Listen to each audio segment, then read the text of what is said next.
സ്വാതന്ത്ര്യദിനത്തിൽ നമ്മൾ പലപ്പോഴും കാണുന്ന ഒന്നാണ് ഇന്ത്യൻ പതാക. പക്ഷേ അതിലെ 3 നിറങ്ങളും നടുവിലെ അശോക ചക്രവും ഒരു ഡെക്കറേഷൻ മാത്രമായി പല ഇന്ത്യക്കാരും കരുതുന്നു. പക്ഷേ അത് അങ്ങനെയല്ല. ഇവ ഓരോന്നും നമ്മളോട് സംസാരിക്കുന്നു. ഇന്നത്തെ വീഡിയോയിലൂടെ അതിൻ്റെ കഥ കേൾക്കാം. അതിനു മുമ്പ് എല്ലാവർക്കും ഹാപ്പി ഇൻഡിപെൻഡൻസ് ഡേ. ഇന്ത്യൻ പതാകയുടെ ആദ്യ രൂപം 1906 കൊൽക്കത്തയിൽ ഉയർത്തിയതാണ്. അന്ന് നിറങ്ങൾ ഗ്രീൻ, യെല്ലോ, റെഡ് ആയിരുന്നു. ബ്രിട്ടീഷ് റൂളിനോട് പോരാടിയ ഫ്രീഡം ഫൈറ്റേഴ്സ് പലതരത്തിലുള്ള കൊടികൾ ഉപയോഗിച്ചു. 1947 സ്വാതന്ത്ര്യം കിട്ടുന്നതിന് മുമ്പ് തന്നെ ഇന്ന് നമ്മൾ കാണുന്ന പതാക ഒഫീഷ്യലായി സ്വീകരിച്ചു. മുകളിലെ കുങ്കുമനിറം ഇത് നാടിൻ്റെ ധൈര്യവും ത്യാഗവും സൂചിപ്പിക്കുന്നു. ഫ്രീഡം സ്ട്രഗിളിൽ ജീവൻ ത്യജിച്ച ആയിരങ്ങൾ അവരുടെ ത്യാഗം കൊണ്ട് ആണ് ഇന്നത്തെ സ്വാതന്ത്ര്യം.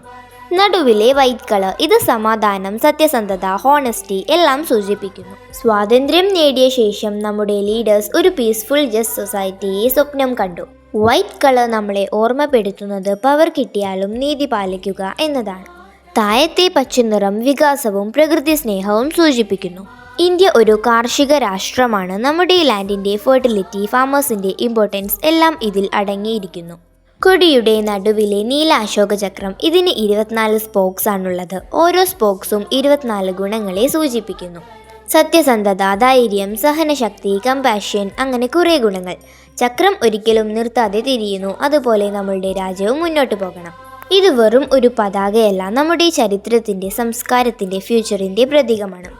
അതിനാൽ അത് കണ്ടാൽ നമ്മൾ സല്യൂട്ട് ചെയ്യുക, അതിൻ്റെ മെസ്സേജ് മനസ്സിലാക്കുക. എല്ലാവർക്കും ഹാപ്പി ഇൻഡിപെൻഡൻസ് ഡേ. വീഡിയോ ഇഷ്ടമായാൽ ചാനൽ സബ്സ്ക്രൈബ് ചെയ്യാൻ മറക്കല്ലേ.